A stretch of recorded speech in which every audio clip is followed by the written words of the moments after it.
सबसे ज्यादा पूछे जाने वाला सवाल, मांस खा सकते हैं या नहीं।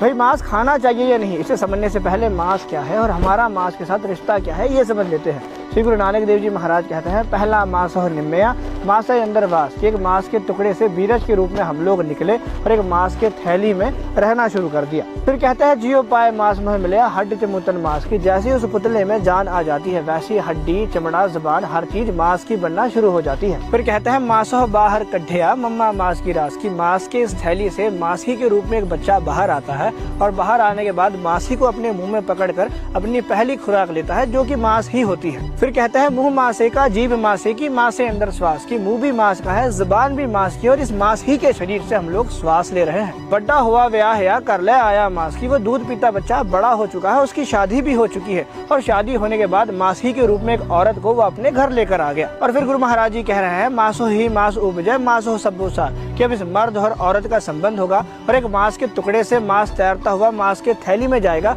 और ये साइकिल ऐसे ही चलती रहेगी।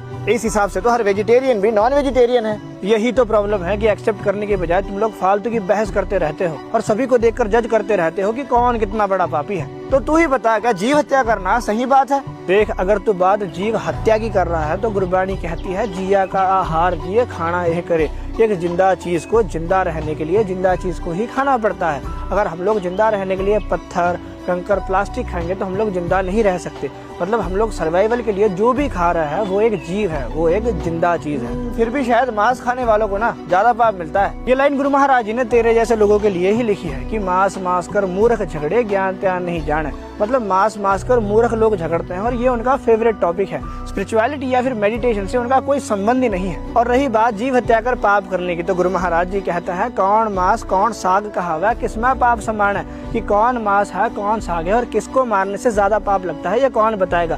क्योंकि अगर हम लोग बात जीव हत्या की करें तो कहा जाता है वनस्पति भी जिंदा चीज है। ये बड़ी होती है, ये जवान होती है, ये बूढ़ी होती है, ये हंसती है, ये रोती है। तो तू ही बता किसको मारने से ज्यादा पाप लगता है। हाँ चल, ये तो मैं समझ गया, पर दलपंथ में और तखत साहब में बकरा झटकाने के पीछे का कारण क्या है? देख यार, इंसान को ना थोड़ा थोड़ा समझना चाहिए, नहीं तो उसके कुछ समझ नहीं आता। मेरी अगली वीडियो में मैं तेरे मांस को लेकर सारे डाउट्स को क्लियर कर तुझे शांत बिठा दूंगा।